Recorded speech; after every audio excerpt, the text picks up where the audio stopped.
Fl-aħbarijiet spiss nisimgħu b'każi kriminali li donhom ikunu tal-istejjer, biex imbagħad fl-istejjer niltaqgħu ma' każi kriminali li kważi setgħu ġraw ta' veru. It-tim tal-Sinna ltaqa' ma' Mark Camilleri li jikteb ir-rumanzi polizzjeski dwar l-Ispettur Gallo u kollegi oħra mill-korp.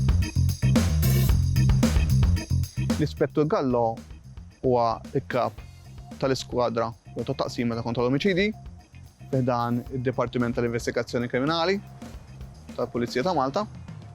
Allura xogħlu huwa li jinvestiga ħafna mill-omiċidi li jseħħu f'dal pajjiż u jipprova jsolvihom mill-aħjar li jista'. Ovvjament, hemm premessa importanti illi mhux kull omiċidju huwa neċessarjament jiġi solvut. L-istorja tal-pajjiż turina li ħafna omiċidi li ma ġewx solvuti għal diversi raġunijiet fosthom nuqqas ta' provi, eċetera, eċetera. Jew minn provi xejn. L-Ispettur Gallo huwa minn Taslima, jgħix Taslima, però minkejja jgħix Taslima għal kontrarju tal-perċezzjoni ta' nies li forsi huwa bniedem li jitkellem l-Ingliż, eċetera, mhuwa xejn minn dan kollu anzi huwa Malti. Malti daqsħadd għal volja huwa twieled l-Italja minn missier Taljan u Maltija u ġie jgħix hawnhekk, dak kien għadu t-tifel, ta' xi 6-7 snin. Però huwa jitkellem Malti, bħal xi kultant jitkellem Malti pur iżejjed u juża l-Malti vernakular ta' kuljum. Il-Malti jitkellmu n-nies ta' kuljum. U dik waħda mill-affarijiet li għaddiġejt li għamlu minn Taslima għaliex ma rridx dik li xejn li għax bil-fors huwa minn Taslima jitkellem tal-Pepe, jitkellem l-Ingliż, eċetera. L-Ispettur Gallo huwa separat, għandu żewġ tfal,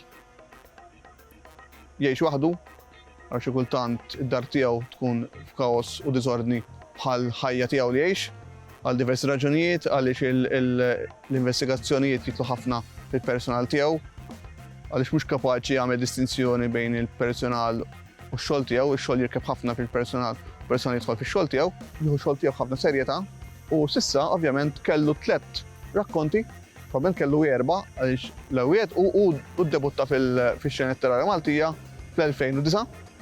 Il-sena ħajkun qed jagħlaq 10 snin. Iddebutta f'rakkont qasir f'novella li der f'kollezzjoni jisimha 45. Is-sena ta' wara der l-ewwel darba f'romanz sħiħ jismu Prima Pace li tfisser mad-daqqatajn. Imma l-ewwel daqqatajn il-każ jidher sempliċi imma mhu każ sempliċi xejn. 3 snin wara fl-2013 huwa der Valens, it-tieni romanz mis-sensiela Gallo, però kellna d-delitt ta' plejer popolari Malti, għal il-futbol jidħol dejjem. U fil-2016 der s'issa fl-aħħar wieħed Nex illi hemmhekk kellna d-delitt ta' personaġġ popolari wkoll, imma ovvjament l-istorja hija totalment differenti minn ta' qabelha. Allura minkejja li huma sensiela u l-personaġġ huwa dejjem l-istess, ir-rakkonti huma mhumiex marbutin ma' xulxin. Fil-futur qarib qed naħdem fuq ir-raba' wieħed fis-sensiela li d-darba huwa pjuttost komuni però b'implikazzjonijiet ħafna kbar. Gallo ovvjament dejjem għaddej. Ir-riċerka hija varja, u r-riċerka qabel tibda tikteb ħadd tkun waħda ġeografika għaliex jiena mmur fuq kull post li ħanuża u nieħu ritratti ta' postijiet ta' toroq, ta' rkejjen, ta' sqaqin, eċċetera li ħanuża biex ikolli viżwali d-domajnija li jiena qed insomma kemm jista' jkun kif korretta. Għandek riċerka medika, jien nikkonsulta ma' patoloġi, tobba, eċċetera fejn jitlu autopsi, fejn jitlu feriti, riċerka ballistika jekk ħanuża armi, speċjalment armi fejn jitlu pistoli. Hija riċerka kriminali fis-sens li jiena nikkonsulta ma' ħafna pulizija fuq ix-xogħol li jsir kemm bħala investigazzjoni fuq il-post tad-delitt, fuq xena tad-delitt, meta nitkellmu fuq dak li ħana nsejħulhom SOCOs. SOCOs huma Scene of the Crime Officers, huma l-uffiċjali tax-xena tar-reat, u tuni ħafna idejat kif jaħdmu bħala ritwal. Ngħidulu aħna ir-ritwal huwa importanti ħafna kif isir kif suppost.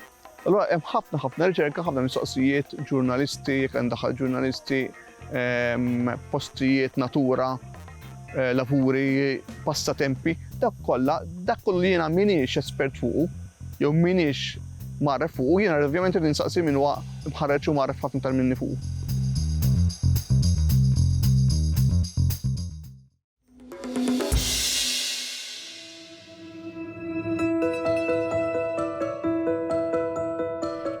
u l-pjazzett tagħna huma miżawda bi knejjes u kappellel li jiddominaw l-ambjent tradizzjonali tagħna.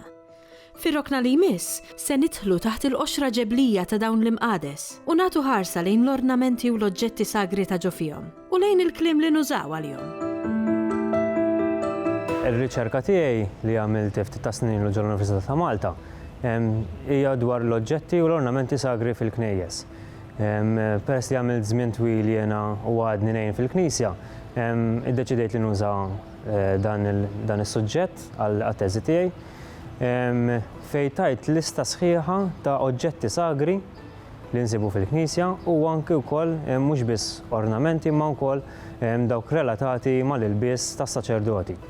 Il-metodoloġija tiegħi kienet illi jiena ovvjament l-ewwel niżżilt dawk l-affarijiet kollha li qbajt niftakar u li kont naf jiena, u mbagħad dort fuq saċerdoti mill-Birgu u anke wkoll is-sagristan tal-Birgu u tani aktar dettalji ta' xi ornamenti li forsi ma semmejtx jew ma niżżilx. Kif ukoll l-istess għamlu miegħi dawn is-saċerdoti, ġifieri jiena mbagħad ħloqt il-lista kollha ta' dawn l-ornamenti u l-oġġetti sagri. Ħafna mill-kliem illi f'dan ir-reġistru bħal pereżempju ġilandra, impullozzi, jew inkella termini ta' affarijiet tal-Knisja bħal kapitlu, jew karti glorja pereżempju, huma kollha ġejjin fil-biċċa kbira tagħhom mit-Taljan. Huma kollha kliem li ssibhom fil-lingwa Taljana. Allura ħafna minn daw il-kliem li llum nużaw fil-Malti huma kollha ġejjin fil-biċċa kbira tagħhom mill-element Taljan. Permezz ta' riċerka sibt illi fil-Birgu il-termini kif huma nfissra, mhux bil-fors huma użati l-istess f'parroċċi jew f'postijiet oħra f'Malta.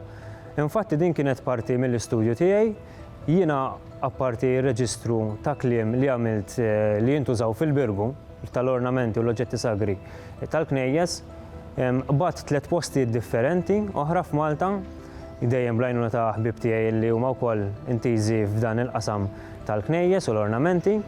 Wieħed mill-Belt, wieħed mill-Fgura u ħabib tiegħi ieħor mir-Rabat Għawdex.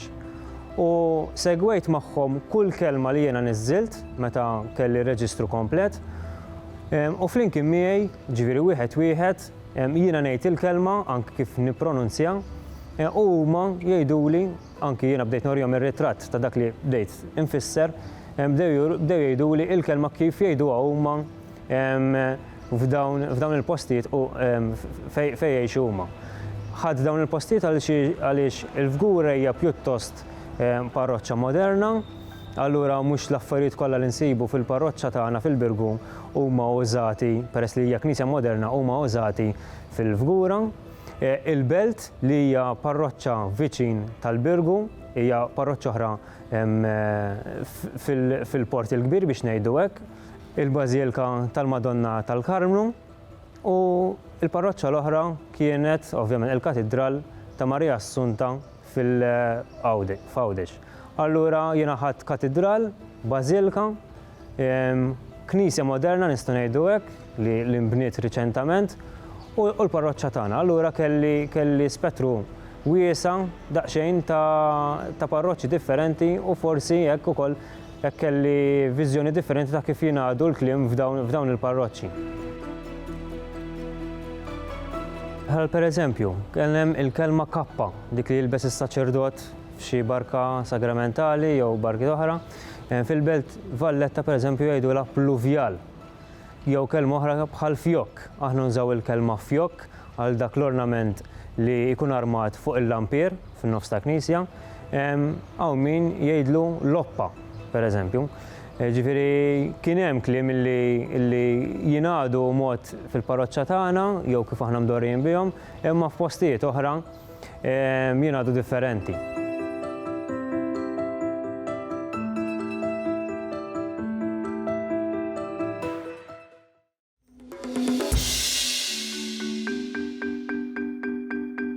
Il-kitba bil-Malti ta' kliem mill-Ingliż spiss kienet titqies bħala għoqda ortografika mħabbla sew. B'riċerka u b'konsultazzjoni wiesa, Il-Kunsill Nazzjonali tal-Ilsien Malti rnexxielu jipproponi linji gwida ċari u dettaljati sabiex iħoll din l-oqda. Il-bżonn inħass bażikament minħabba l-kuntatt mal-Ingliż. Aħna nafu li l-Ingliżi ġew hawnhekk storikament fl-1800, il-kuntatt mal-Ingliż ma bedix fl-1800 għax nafu kemm il-preżenza tat-Taljan dak iż-żmien kemm kienet qawwija, imma mbagħad ġiet il-gwerra u wara l-gwerra il-kuntatt mal-Ingliż beda jinħass aktar u beda jinħass mhux bħala l-ilsien tal-ħakkiem imma bħala ilsien ta' komunikazzjoni, l-ilsien li jaqdek mal-kumplament tad-dinja. It-tieni eżerċizzju li għamel il-Kunsill tal-Malti kien jitratta il-kitba tal-kliem mill-Ingliż fil-Malti. Kanna diffikultà kbira bir-regola tal-1984 meta fil-Malti kanna inqas kliem mill-Ingliż milli għandna llum, illi kienet tgħid li għandek tikteb il-kliem li jidħol mill-Ingliż fil-Malti li għandna bżonnu kif jinħass. Issa dik kienet daqsxejn perikoluża u kienet daqsxejn laxka din ir-regola għax dak li naċċetta jien, mhux bil-fors taċċetta inti. Il-Kunsill ħa numru ta' snin, kważi 11-il sena, illi maħlihomx, kienu 11-il sena ta' konsultazzjoni wiesa. Jidher li r-reazzjoni għal dawn id-deċiżjonijiet numru 2 ta' kif għandna nikbu il-kliem mill-Ingliż kienet pjuttost pożittiva. Kitbu numru ta' papers dwar is-suġġett, kien hemm żewġ kumitati li kienu mfasslin mill-Kunsill, kumitat konsultattiv u kumitat tekniku. Konna wkoll attenti li nisimgħu dak li kellhom jgħidu anke n-nies. Pereżempju messaġġ ċar li ħareġ minn ħafna faxex ta' nies kien għalna ejja ma nikdbux kliem li ġej mill-Ingliż nikdbuh b'mod stramp li ma tkunx taf xi li tifisser li meta taqrah ma tifmux. U dak u l-element viżiv inti, għax inti ħafna drabi tkun diġà iltqajt mal-kelma mill-Ingliż u rajta miktuba. Mela meta qed tara miktuba b'mod differenti dik sa tweġġa' u għax għaf li laqqas tarafa. U dan il-fattur tajna każ. Deċiżjonijiet tnej mela qed jitkellmu biss fuq il-kitba tal-kliem mill-Ingliż fil-Malti, mhumiex qed jibdlu ir-regoli stabbiliti tal-ortografija. U dawn prattikament jinqasmu nistgħu ngħidu fi 3 stadji. L-ewwel punt huwa liema kelma nuża. Mela kelma mill-Ingliż se nuża jekk tassew neħtieġa. Pereżempju, jekk jien bil-Malti għandi l-kelma biljett diġà jew ċitazzjoni, m'għandix nuża ticket minn floka. Imbagħad sammur għall-istadju ta' wara kif se niktibha.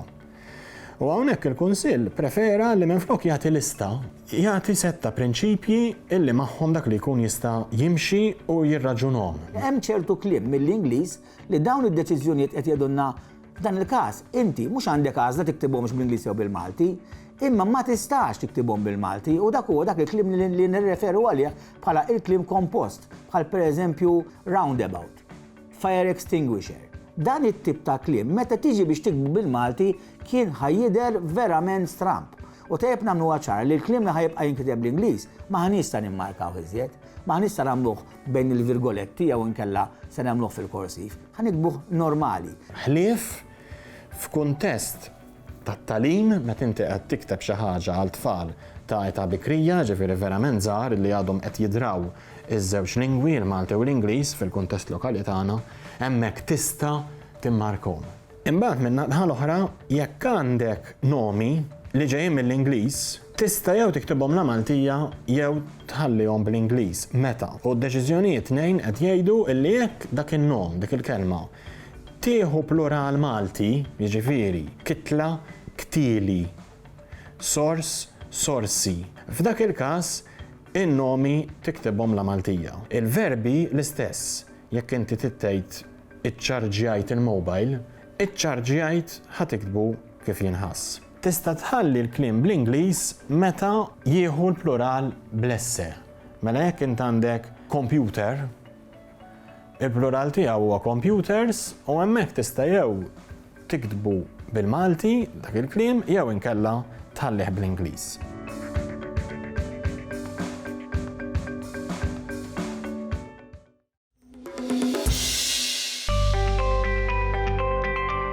Il-leġendi jistgħu jservu bħala għajn ta' ispirazzjoni għal kittieba tal-lum u f'xi każijiet bħala għajn ta' ispirazzjoni għall-arti ċinematografika. Hekk ġara fil-każ tal-leġenda tal-Oġol tad-Deb li mhux tal-li ġiet midbuha fi ktieb, imma wkoll film u feb għal-mobile. L-Oġol ta' Depp hija sensiela ta' 3 kodba tal-avventura u tal-misteru li hija bbażata fuq leġendi popolari Maltin. U l-ewwel wieħed il-misteru tal-Oġol ta' Depp tibda l-istorja fis-snin 40 ftit wara t-tieni Gwerra Dinjija u siru nafu dwar grupp ta' tfal li mal-lima tagħhom marru ħarġa tal-iskola f'labirint taħt l-art u sparixxew. Mbagħad fil-preżent niltaqgħu ma' żewġ kuġini li wara li jisimgħu dwar il-leġenda tal-Oġol ta' Depp u wara li jsibu mappa tat-teżor jibdew ifittxu l-Oġol ta' Depp u jispiċċaw fl-istess labirint fejn ikunu sparixxew it-tfal. Mbagħad ovvjament l-avventuri ikomplu u jsiru ħafna iktar perikolużi. Il-leġendi nħoss li huma parti importanti mill-kultura mill-folklor ta' Malta u xi ħaġa tal-iskantamenti indunajt li meta immur fi skejjel u nitkellem ma' qarrejja ċertu leġendi popolari ħafna bħal Wit Speranza jew inkella tal-Oġol ta' Depp ma kinux semgħu biha u dik nara ħasra kbira għaliex hija parti importanti ħafna minn dak li għamilna Maltin mhux hekk.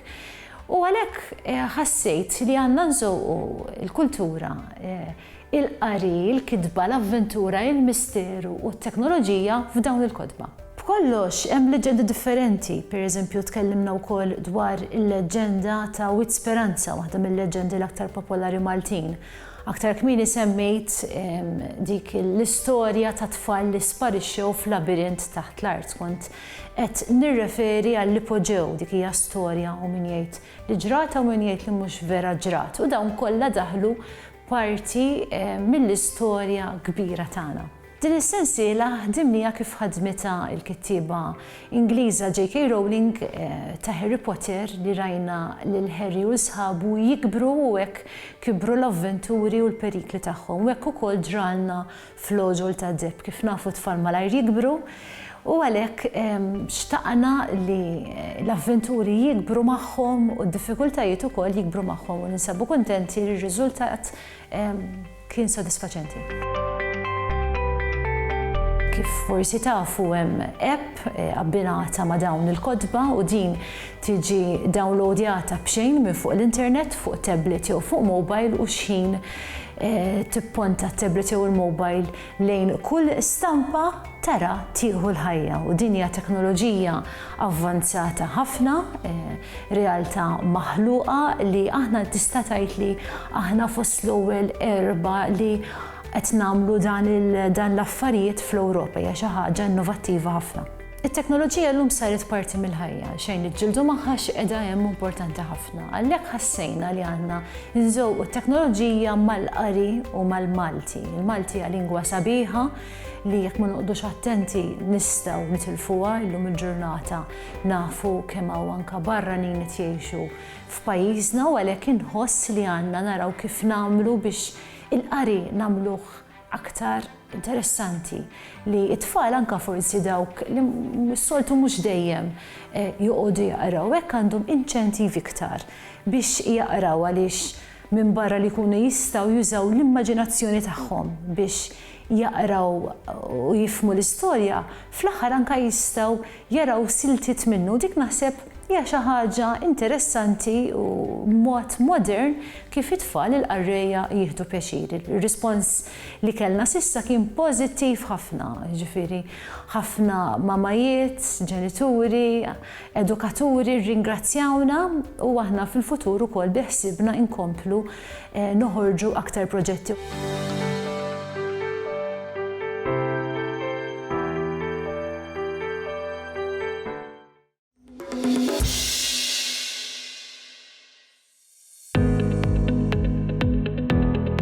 L-imxija tal-COVID-19 ġabet bidliet u dbatijiet kbar fil-ħajja ta' kuljum.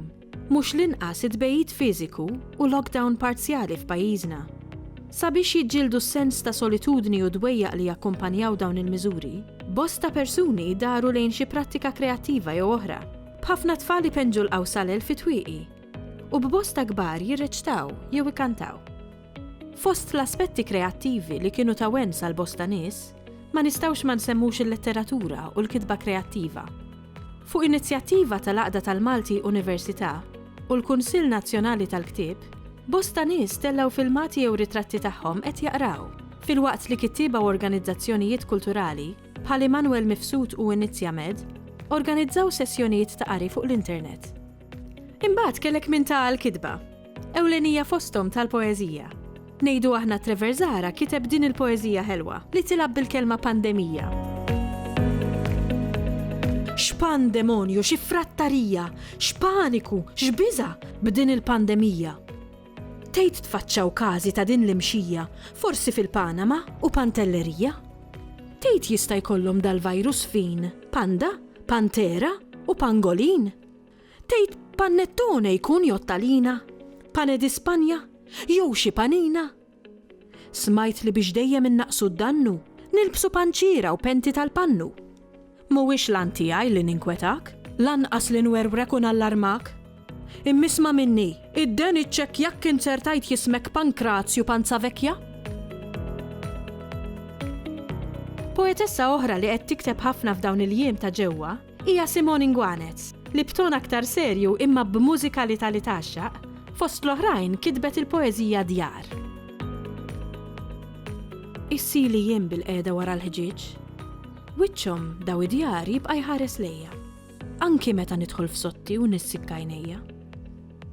Qed nibda nilma' it-tikmix jinfirex fuq moħħhom għoli, il-boros jinġemgħu taħt għajnejhom vojti, ħluqhom mixruba s-siġillati.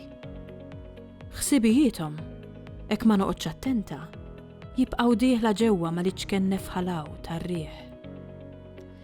Minix ċerta u mhix dellijiet, jew ħirsa li kultant nilma' jirtodu. Itertru, inkella u xwiċċi arwin fil-ħġieġ. Vuċi oħra li qed toffrilna qatt sabiħ ta' poeżiji hija dik ta' Adrian Grima li qed jikteb sensiela tal-Imerikki. Għalkemm dan il-ġeneru ta' poeżiji ġeneralment ikollu laqta umoristika, Adrian qed jirnexxielu juża l-Imerikki sabiex jaqta' fil-laħam il-ħaj. Jatina tagħmiet tant meħtieġa, jew jurina faċċati pożittivi ta' din il-pandemija, kif jagħmel fil-Limerick taħrik.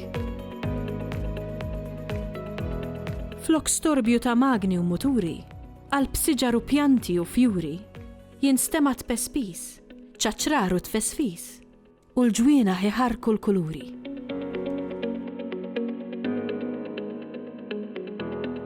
Nisperaw li jintom ukoll qed issibu l-wens fil-qari, u min jaf, forsi wkoll fil-kitba tal-poeżija u t-taqbiliet. Jekk kull każ, tiddejqux taqsmuhom ma' ħaddieħor? Il-kitba, speċjalment bil-sinna, hija mod ieħor kif ninaqdu aktar bejnietna u nsibu l-faraġ f'xulxin.